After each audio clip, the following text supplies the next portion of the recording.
Good afternoon, ladies and gentlemen, and welcome to yet another interesting conversation. Last few weeks, we have been talking to you about the Indian market, and it continues to be as interesting as it could get. It is defying all laws of gravitation and moving only upwards. Even today, I understand the markets are up. And this is really an interesting time to be in India. And if you're an investor, gentlemen, come stay.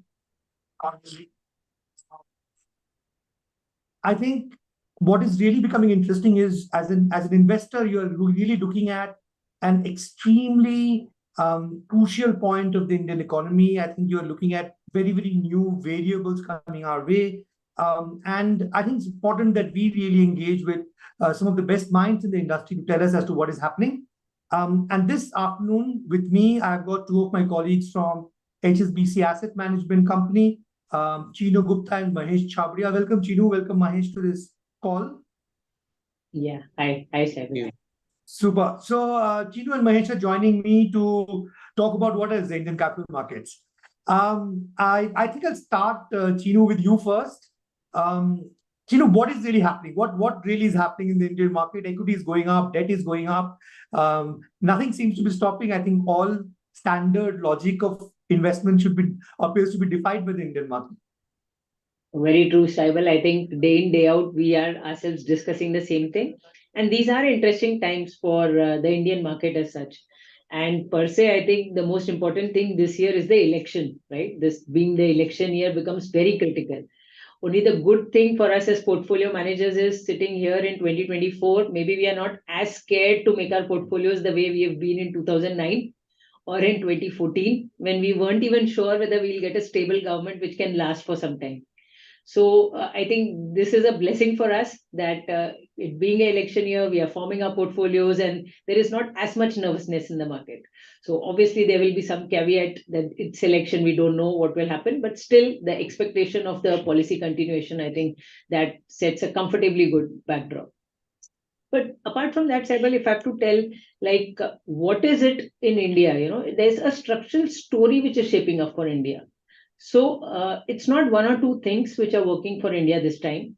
I think the previous decade, it was all about consumption. India was one of the largest consuming nations, right? Right behind China, we were there.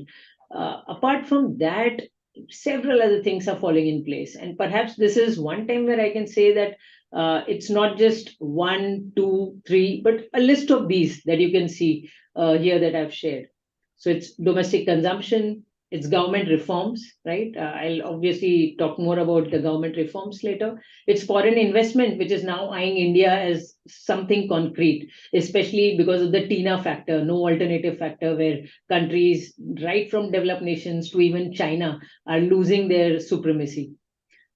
We've got manufacturing focus, infrastructure. Let me refer to the last 2 points, I think, particularly important. Coming to the macro position, I think somehow the macro situation in India right now seems to be much more stable than what we've seen in the past. And a lot of it comes from the way our services surplus have inched up to close the trade deficit that we are seeing in the economy. So we were used to always saying that India is trade deficit. If crude goes up, then okay, India comes down, negative correlation. There some changes happened. Earlier, $80 per barrel was like the mark. If it's crossed, okay, we are gone. I think that mark has now comfortably moved to $100 per barrel. So a lot of comfort coming in from the services sectors, which are doing very well. And I know we all talk about the IT sector, but this time it's not just the IT, but several back offices which are being set up in the country, which are coming to the aid. So combined, these two are adding to the services surplus. So that is giving us the healthy macro position. And just the last point here, very critical. I think in the last 10 years, 12 years, I don't remember when I've seen the balance sheet of banks, both private and public, being so clean. The NPAs are at their lowest level. And it's a matter of pride that it's not just one space where you're not just praising the private banks and saying they are doing good. For a change, even the PSUs are catching up. So for a country to have the banks in the best of the health is one of the critical things where you can say that, okay, now the CAPEX story for the country can begin, especially on the private sector side. And it's true for banks, it's true for most of the corporates in India, because most of the corporates are right now delivered, their debt levels are lower. So very comfortable position for actually now to start taking debt and invest in the growth. So all these things put India very comfortable. Just on one point, as I said, what happened with India in the last decade, very important. Uh, just to show you from 2014 to 2019, what actually was being done was the repair work in the country. Right? RERA was introduced. You are repairing. A lot of pain in the system. Then came GST. Again, you are repairing, trying to set house in order. 2 years, the firms were struggling to the small and medium firms to put their house in order. Then came merging of PSU banks. Another year or year and a half where they didn't lend into the economy because they were putting their house in order. So after all these painful actions from 2014 to 2019, the first 5 years where we thought a lot would happen, but nothing much happened, was because of this. And I think after that, in the next tenure, we started seeing tax rate cuts, which gave rise to manufacturing. We saw the PLI schemes, which have been very beneficial. So I think together they set up the framework for good manufacturing base in India. And as you all know, Atmanirbhar Bharat is definitely picking up pace, shaping pace. Another thing is the capex spend that we are talking about in the country. Look at the journey that we've seen for last almost 15 years. So it's not just one government. Even from 2014 to 2019, we hardly saw capex spend because of the repair work which was going on. So flattish capex spend to GDP is what we saw. And it's only now in the last 4 years this inching up has happened. And mind you, the last budget line is not there. And if I draw a line, it's further higher. So that's the good thing, that we are spending on capital expenditure, which is what is needed for India. So, right, the budgeted capex spend 27 CAGR, railway spend very healthy CAGR. And now just coming to the last piece, which is the easiest, right? The earlier piece was difficult. Demographics have always been India's strength. Why do we say that? For consumption. Look at the median age. Look at how young we are as a nation. We are less than 30 years of age, and look at the average age of any other country, right from Brazil, China, US. China and US are at 40. European nations are almost 40 plus, and Japan is close to 50. And we all know what happens to consumption when you are at the age of 25 to 30. That is the time you want to spend. How much ever money you have falls short because you're looking to spend more and more. By the time you enter the age of 40, I think consumption starts going down. We notice it in our own patterns. And I think this is the story of consumption being the story in very few countries, and India is blessed to be one of them. And we are talking about the catch up in per capita GDP. So what you can see here is where India is still very low. This journey in this decade is catching up of per capita GDP, which we are to see. And hence we say this is one of the most powerful decade for India going ahead. This journey of again shift in households. You can see in the first graph, how are the households placed, right? The first graph is the pyramid shape. You have a lot of houses in the lower income category. This is 2010, not very old, 2010. From 2010 to almost 2021 decade, we saw the penetration story where you were seeing the soaps, the toothpaste, etc. All these categories were getting penetrated. Now, if you look at the last structure, it's not a pyramid anymore. It's become a bouquet shaped like a bouquet. And the lower income households are just shrinking and the upper income households are increasing, which just says that consumption and premiumization in India is what is there in this decade. So we are set for consumption. At the same time, we are set for premiumization. I think these are two big legs. And just to conclude, I like this picture. We had put it up in our consumption NFO when we started. I really like this picture and I put it up because it just sums it all to tell the consumption story of India. If I have to put it up. So this was the Indian consumer 2 decades ago, and this is the current Indian consumer. So when I put it up, several said this is the parent, this is the child. So possibly true. The left side person will have more money but will not spend. The right side person may or may not have money but will spend. And one big thing, what is not visible is the left side person has this guilt of spending. The right side person is guilt free. So this is the massive shift that has happened in our consumption as a country in India that we are talking about. So yeah, I think this was the broad story about the India equity market that I wanted to speak about. And maybe Mahesh, you can talk about the debt outlook in India. Yeah, thanks, Chinu.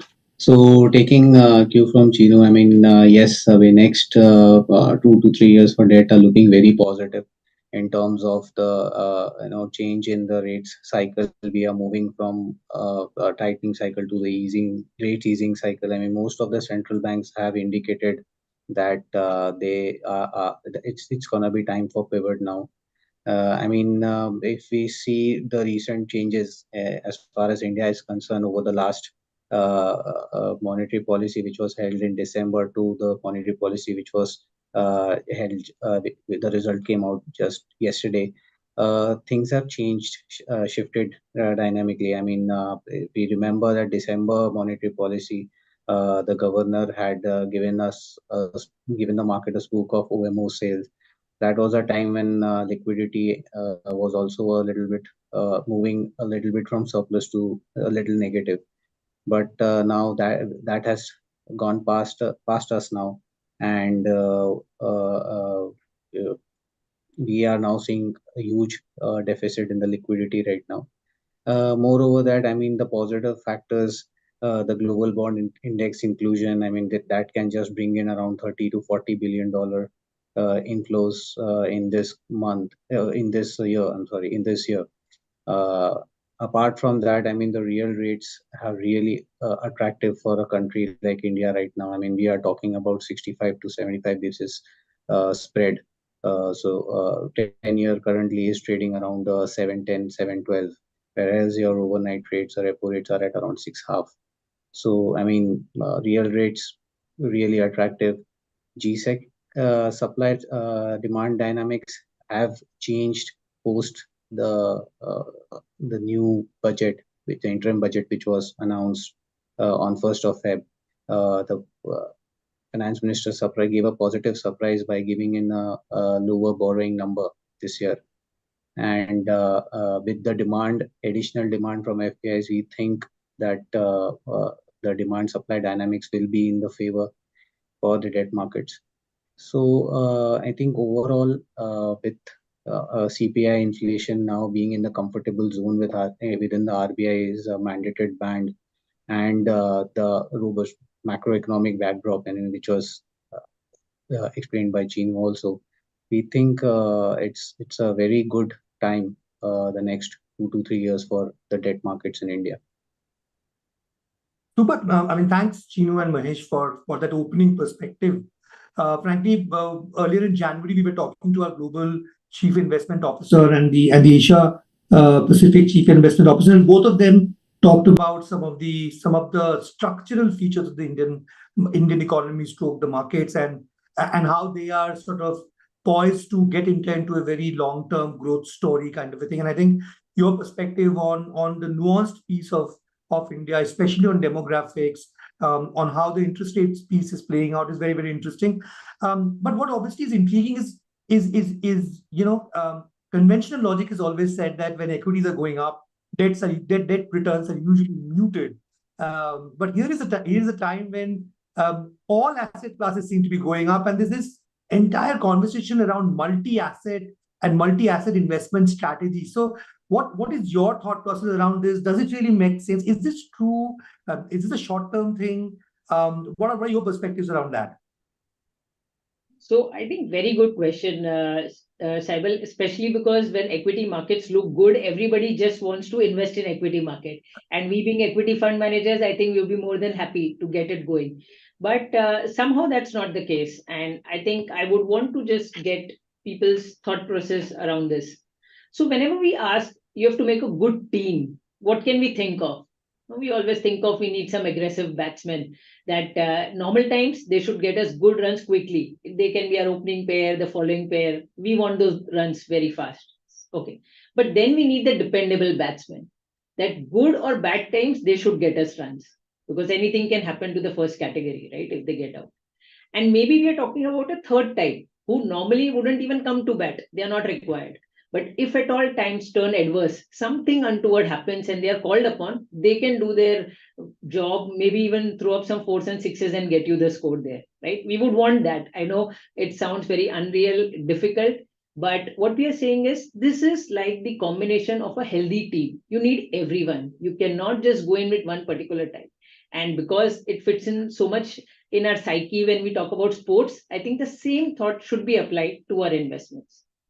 So in investments, yes, bank on equity. They are the ones who will get you good returns in normal times. Excellent. However, times can be untoward.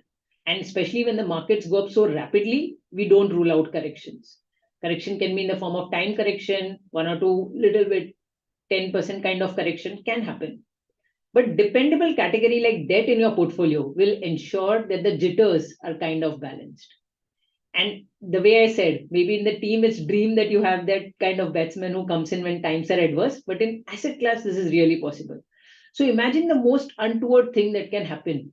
And if that happens, then this category jumps up. So gold and silver come to the play when anything unexpected happens, because the world over people run for defense to these categories. So this is the surprise asset class, which is expected to perform when times are bad. So what you're saying is that each of these asset class have a role to play in our portfolio, and in India, we're at a time when interestingly all of them seem to be complementing each other in the way they're performing. Is that how we see it? Right. I think that's very true. Very good complementing nature. Sure. And if you look at the performance of these asset classes historically, especially in the India context, how do you see them having performed over a period of time? Do you see them sustaining that kind of performance over the future, at least the foreseeable future? So usually we in investment say that past performance is no prediction to future performance. So I would refrain from that. But I think studying these asset classes in the past gives us a very good picture. So just going to the past, looking at, I've started from 2008 because that was one of the toughest years that we've seen in this century, in this equity market. What you can see in this graph is the red bars that you can see, they highlight the return from equity. And as usual in their nature, you can see ups and downs in the red bars. The next category is the debt, black in color, and the way we have said, dependable category. Look at their consistency, almost giving returns in that very expected narrow range. And then in their color, the gold and the silver colors, you can see the return of the other category. Now let me draw attention to what I was explaining. 2008 global financial crisis, right? India did nothing wrong. So when we say India's story is strong, everything is good. But then some crisis happened globally, especially in US, the global financial crisis. And look at the impact on our markets. We cracked by 50% plus. Now imagine somebody who's built up all his retirement savings in equity, is happy, all set for retirement. And in that year, the market cracks 50%. What do? You know, it's like gone in one jiffy. So if you have a mix of something like gold, in that same year, look at what gold did. Whatever your investments were in gold, they just went up by 26%. So they are giving you a good cushion. You know, you don't get all the heartburn of such jitters. Another year to show, 2011. Most of us won't remember what happened in that year, but this was the year in which all the European countries were running towards bankruptcy. We were having a bet, right? Whether it's Greece first, Ireland, or Portugal, Spain, Italy, name the country, and there was this crisis in Europe. And again, the impact on the equity market, minus 24%. Exactly complementing nature of gold. Again, because there is crisis, gold comes up 30%. I think last and not the least is this COVID year, 2020, which we all remember. I don't need to poke the memories also. Here you can see equity plus 16. That is because we were lucky and we got the rebound very early in that same year. But I think most of us remember that March of 2020, that announcement was done for Shut India and markets cracked by 30-35%. Difficult time. However, in that same time, again, gold went up by almost 30-35%. So this is the kind of rescue nature that gold gets into your portfolio. And this is where we say that, yes, debt is dependable, have debt. But if you want something to just work the opposite way, this is something which is very useful. You know? And again, I'm just going. Sorry, yeah. Sorry, yeah. Go ahead. Yeah, go ahead, Simon. So we got an interesting question come from a young investor. But before I ask that question, I will follow through to what you just talked about in terms of how the three asset classes have a role to play in the portfolio, how each of them have, in different circumstances, provided the kind of yield stroke returns that are required for an investor to build over a period of time. Given that you are a senior fund manager, you've been in the fund management business for more than 2 decades. What would your kind of suggested allocation be across a multi-asset portfolio? Interesting question, Saibal. And again, just coming from that earlier slide, and this is the picture I put up. It could be like a game, trying to guess which asset class does best. Very difficult for anybody to predict. So the ideal thing is not to guess which asset class does best and chase it. I think what you said is having a healthy combination across these asset classes, so that there are years where you get red in one, but then the other comes in green, and vice versa. And especially look at this correlation that we can see here. So we always said that equity and debt have low correlation. You can see in the first row, correlation is 0.18, and we were happy with that. And that is why we always said that if times are tough, go for hybrid funds, equity and debt. But now we are saying we've got another commodity like gold, which has negative correlation to equity. So which can, not just soften your fall, but it can in fact cover up part of the fall. So this is the combination that we talk about, have some bit of equity, some bit of debt, and then gold, silver. If I have to name that proportion, the ideal proportion that works out is around 65% equity, 20% debt, and 15% gold and silver. This is the combination that normally suits best. And again, we say that because of this study. So the combination that I told you is the multi-asset combination that we are talking about. The red bar that you can see here is that multi-asset sample that we've taken right from the year 2007. And why 2007? So that you take care of all the falls. You're not giving investors a wrong picture. So we have taken care of 2008 fall, all the falls that you could have said are pictured here. So the first bar is the multi-asset bar, which is showing you the returns that you can see. This is the average 5-year rolling return. The next black bar is the equity bar. So look at the two returns, very close to each other, you can see. And again, this is past study, but giving you an idea over a wide range of years that the average returns look like this. Somehow, when we looked at the volatility, this was the utterly different picture. Volatility is very different. Because you have a combination of all the asset classes, volatility of multi-asset portfolio is far lower than the equity portfolio. So somehow we say that this is like you're getting almost similar returns, but at lesser volatility. So this product has this added advantage of good returns and lesser volatility. So that is how I would want to talk about this.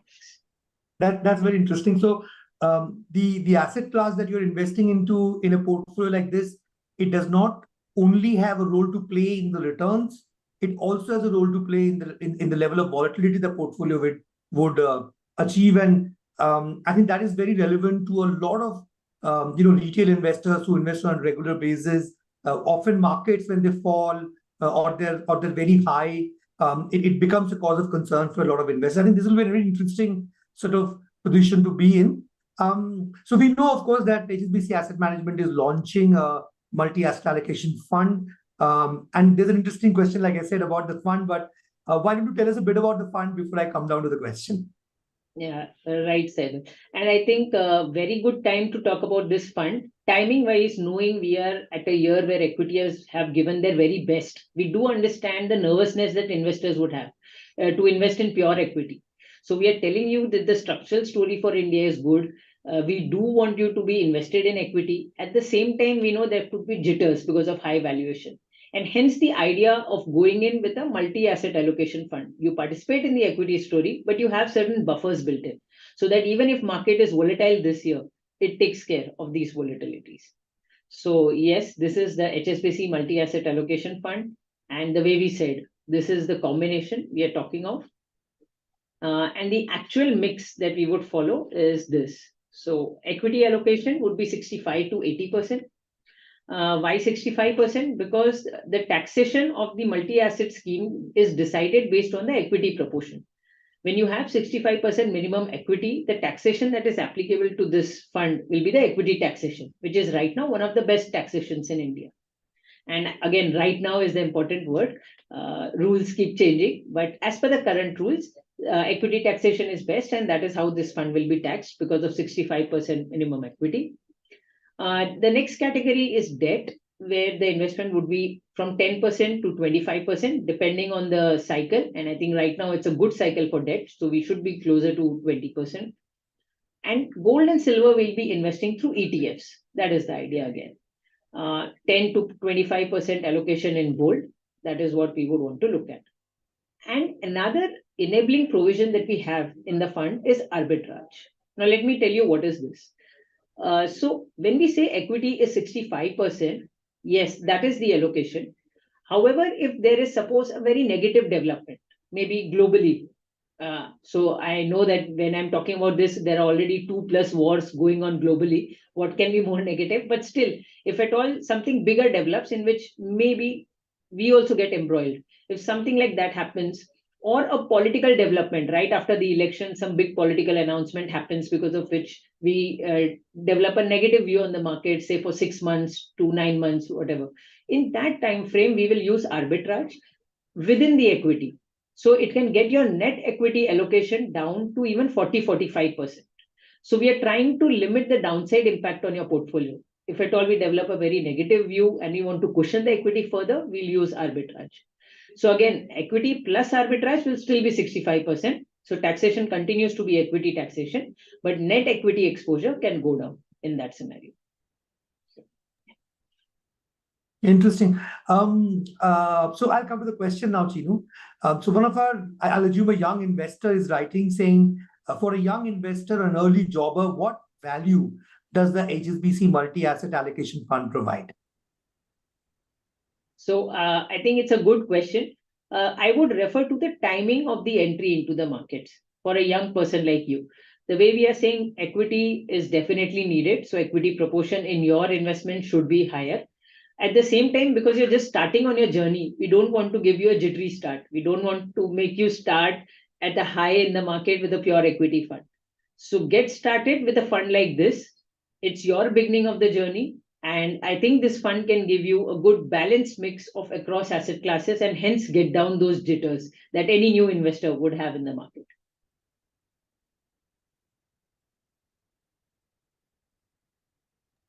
That's interesting. I hope the investor puts in some money in the NFO. So I have a second question, Chino. This is slightly about an existing fund, but maybe I'll come to that slightly later. I have another question just coming on the multi-asset fund.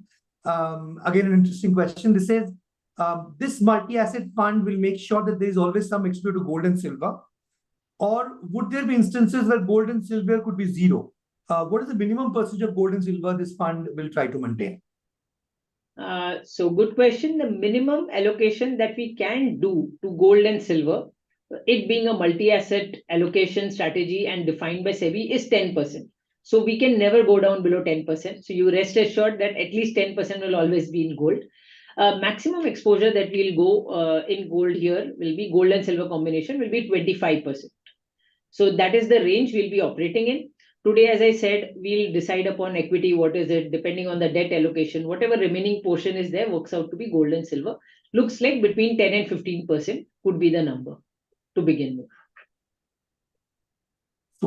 Super, Chino. I think the allocation to gold by itself is of interest to Indians, and hence the question, I guess. Obviously, as an Indians have seen the equity markets to be very bullish for a fairly long time. I think there is continuous conversation around the fact that India would remain a very interesting market from an equity point of view from here on as well, even though we are hitting ATH now, as it's called all-time high, new acronyms coming our way. From a fund manager point of view, what would be some of the themes that would be of interest to you when you really start investing in this kind of a market, especially from an equity point of view? So just talking about the equity positioning that we would want to have in the fund, the themes that I've spoken of earlier, be it manufacturing, we are bullish, infrastructure, we are positive, and when it comes to consumption, discretionary consumption, which captures most of premiumization, that is where we are bullish. So these would be one of few of the themes where we would be investing in this fund. Apart from that, the fund will have a mix of large cap as well as mid and small cap names. A good mix, I must say, and mostly large cap names in the fund will play the role of stability. They would be there for stability. We are not expecting anything dynamic from them. However, the mid and small cap in India are growing by the day. And the kind of corporate governance changes we've seen in this category is commendable. You've seen good banking growth that has happened for these companies. A lot of these companies are now banking with the best of banks in the country. You've seen a lot of support coming in to them after once the GST implementation has happened and everybody's got aligned to the system. And I think the interest rate cycle also, the interest rate cut cycle that we're talking about, favors the mid and small cap companies, because these are the names which are always short on cash and they want to borrow. And especially the interest rate coming out is favorable for them. So we see all these reasons that we'll have a good mix of mid and small caps name as well. So it would be like a flexi cap approach or a multi cap approach that you can say, investing across market caps. Interesting, Chidu. And since you spoke about mid and large cap opportunities, I think one of the questions that's coming our way is with regard to the performance of HSBC Small Cap Fund. It does not appear to have done as well as market as well as some of its peers. Any broad sense of an investor who would have put in money in that fund? How does one sort of play this out? Should one stay invested? Would you suggest a term of investment, or should there be a rethink on that strategy? Any immediate views on that? No, I think a good point, but I would want to say the small cap fund, HSBC Small Cap Fund has done very well. However, in a market, there can always be a race. And why just funds? I'm saying today the market environment is such that any individual investor feels I can buy this stock and make 20% returns in a day. But it's not just about returns, it's a balance of returns and risk, which is actual thing you do. Because when the actual correction happens in market, when things go bad or such exuberance comes off and you get the reality check, then your returns matter much more. So today what we are comparing is trying to say, okay, 65% is less. Why didn't I get 70%? I don't think this is the kind of discussion an investor should have. Investors are here to make returns of a normal range, right? 15%, 20%, 25 sounds reasonable. Comparing between who gives 60%, who gives 70, who gives 75, I don't think that is the right discussion a good long-sighted investor should engage in. Every bull year will leave you competing, but you don't want to be invested in a fund who is competing and running for returns. You know what happens when cycle changes. So, and at HSBC, we are very cognizant of the risk that comes along with the returns. So we want to give you a combination of good risk management and return, and that is the strength of HSBC, and that is how you should look at the portfolios. So I would say that HSBC Small Cap Fund has done really well. At the same time, because small caps have run up so much, any investor who wants to do a bit of profit booking, I think that could be a normal practice. There are some noises in the market which are saying that small caps have become very heated. I would just beg to differ in saying that yes, valuations for small cap have gone up from maybe 13, 14 times to 20 times, but there have been changes in the companies. Quite a few of these small cap companies have now gotten the export engine gunning for them. Earlier, they were just supplying to some larger Indian companies. Now they are supplying in export market. They are supplying to these MNCs, which do the quality check for them. So these small cap companies have crossed the hurdle of being the normal small cap companies. Their practices have become so much better than what we've seen in the past. Even their balance sheet of small cap companies, which used to be so debt heavy, have now become a lot more balanced. With all these combinations, some bit of re-rating gets justified. And yes, part of it has happened because of that. So I wouldn't recommend that one should get too scared. A bit of profit booking, as I said, is okay, but still small cap gives you good space to invest and good opportunities. Mid caps, yes, the valuation are a tad higher than small cap. So maybe there, I would say the valuations have become more stretched. But yeah, that's the overall. Chidu, so I'll flip this question, which is again one of the questions that have come in from the audience that's watching this.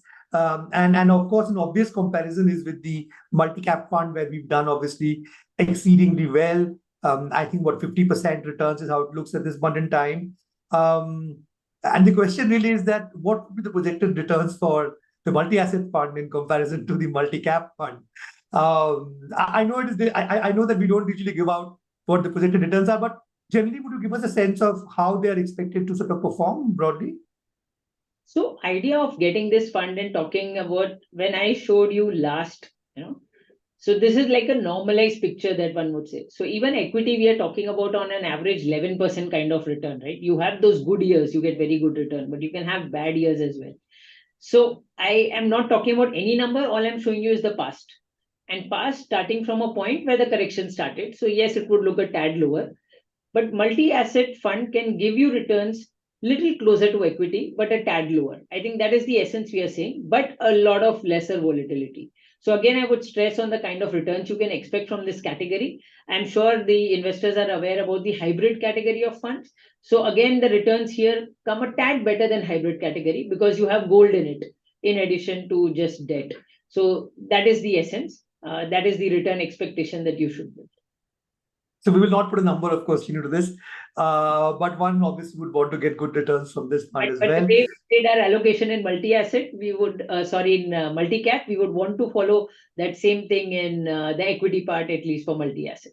So, yeah. So thanks, I think I'll move to Mahesh for a bit of perspective on the debt side of the portfolio.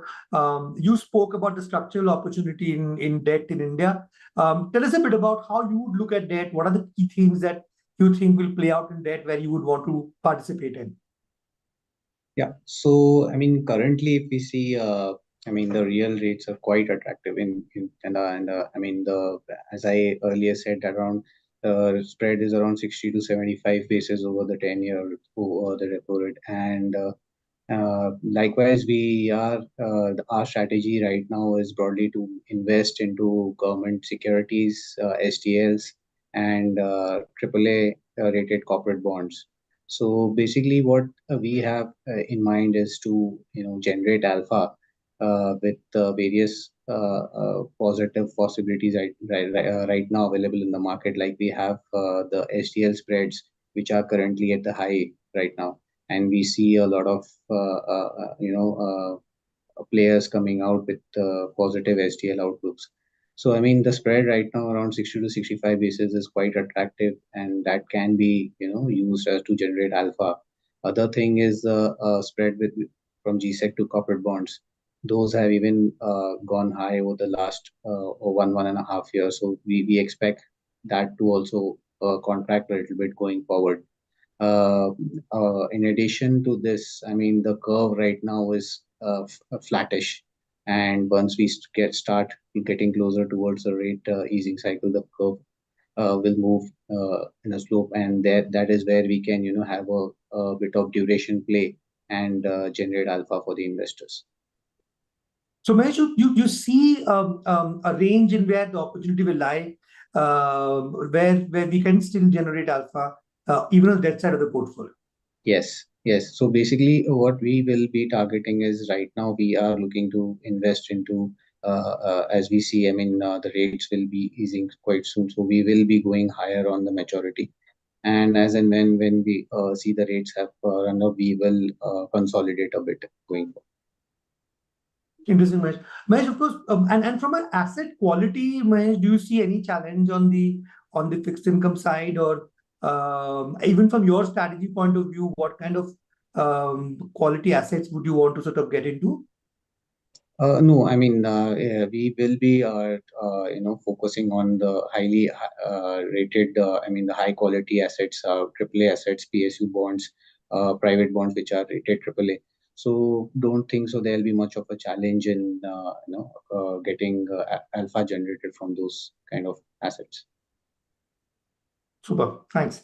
Earlier, I mean, of course, when we were answering to that specific question about a young investor, you spoke about how a multi-asset fund could be useful, but from someone who's been investing on an ongoing basis, has a portfolio, what role can this fund play? How do you see an existing investor really looking to this fund? What kind of value does this fund bring to that particular portfolio?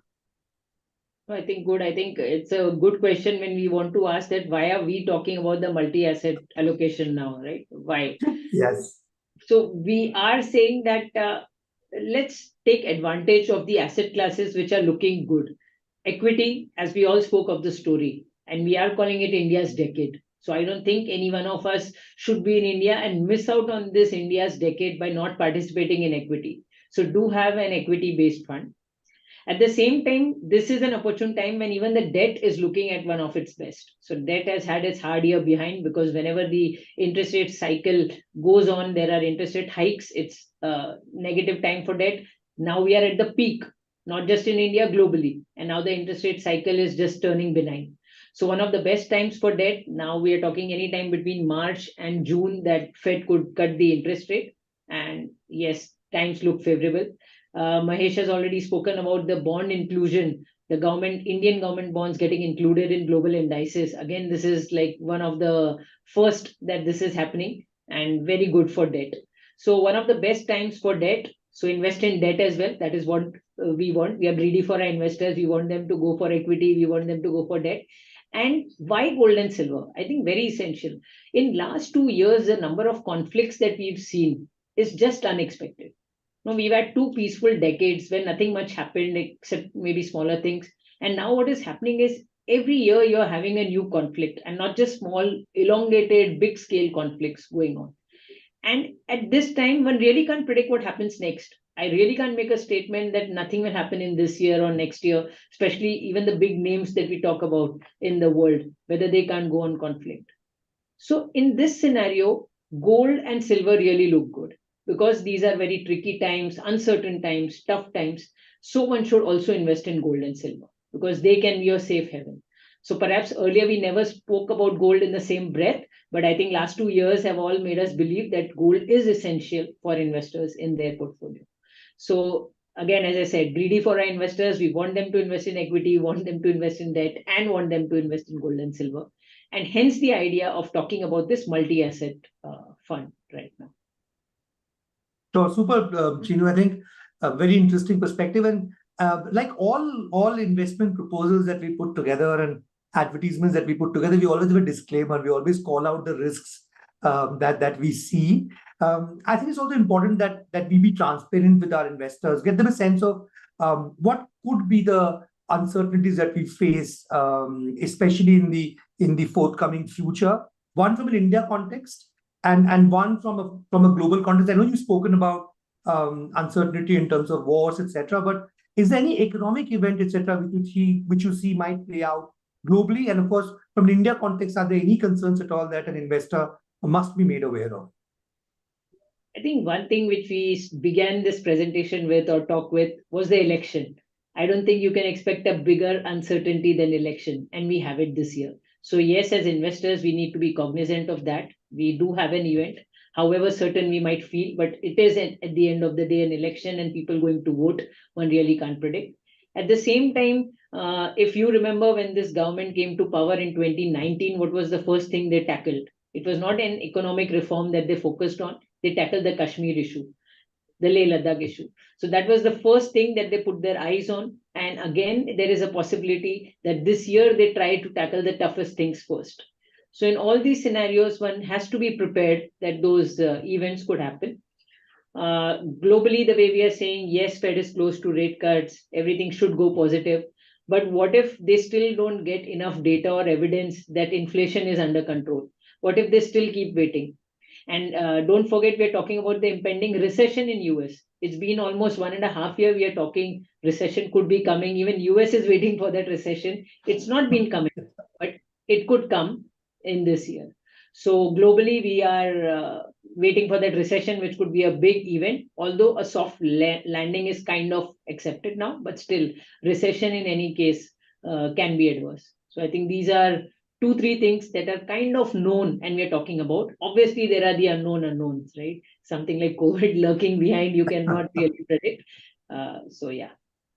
No, Gino, that's a super call out. I think investors must be aware of what uncertainties might impact investment returns over a period of time. Mahesh, since we spoke about rates, I can't help but ask. There's been so much conversation about the rate cuts coming. Fed could get doing rate cuts. India will have two, and then some people say no, India will have one. It should happen in the June quarter. It should happen slightly later. What's your sense? What do you think is going to happen this year? So our view is that I mean, as far as Fed is concerned, I think it would be anywhere around June, May, June. And as far as India is concerned, we see it anytime in the first quarter of FY25. And as far as how many rate cuts are gonna happen, I think it should not. I mean, it might be a shallow cycle, maybe two rate cuts. That is what we expect. And I mean, the rates could start moving, softening in India by around, third quarter of FY25. So thanks, Manoj. I think two interesting questions have come up. One, I can't help you, but I have to ask you this one. It says some AMC equity funds perform so well. Is it fund manager experience that matters on how to choose AMC for equity funds, or is there something else?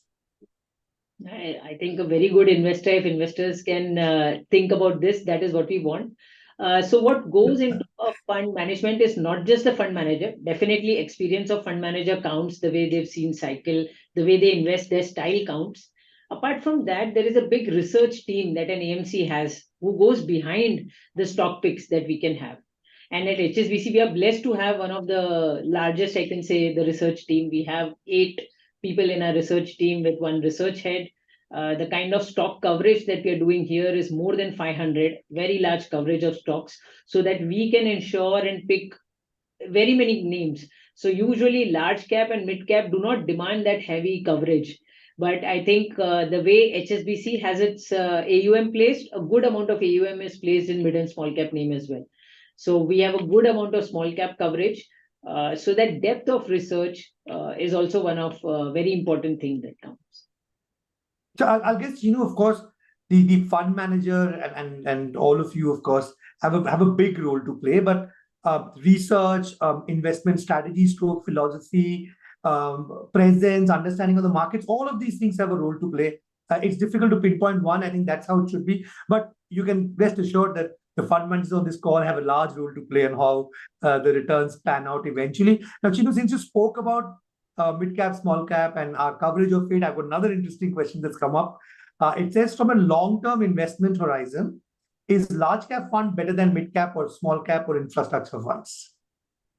So I think what we are saying here is the multi-asset fund is the best, right? So that was on a lighter vein. But in seriousness, what we still want to say is, as an investor, do not try to get into yourself trying to understand whether a large cap can do good, a mid cap can do good, a small cap. So there are two approaches. Either you yourself do things, it's like I want to cook my own dish. So, okay, have some investment in large cap, some mix in mid cap, and some mix in small cap. But as mutual fund, we are doing this work for you. And hence that flexi cap fund or a multi cap fund, which is available for you, or even the large and mid cap fund. So these are various bouquets prepared for you. So you can just take this bouquet straight away and get a mix of investing across these categories.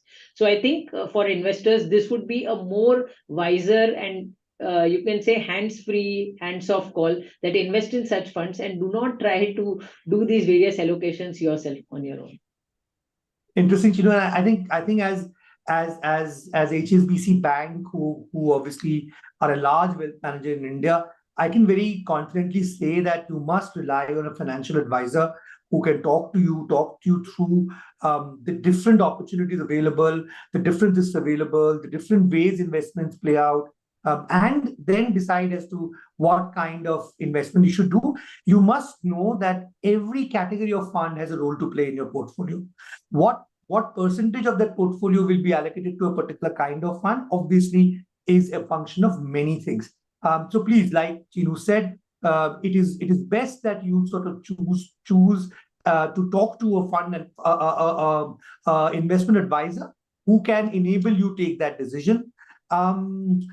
I've got many questions coming up now, so I can't help but keep asking you more.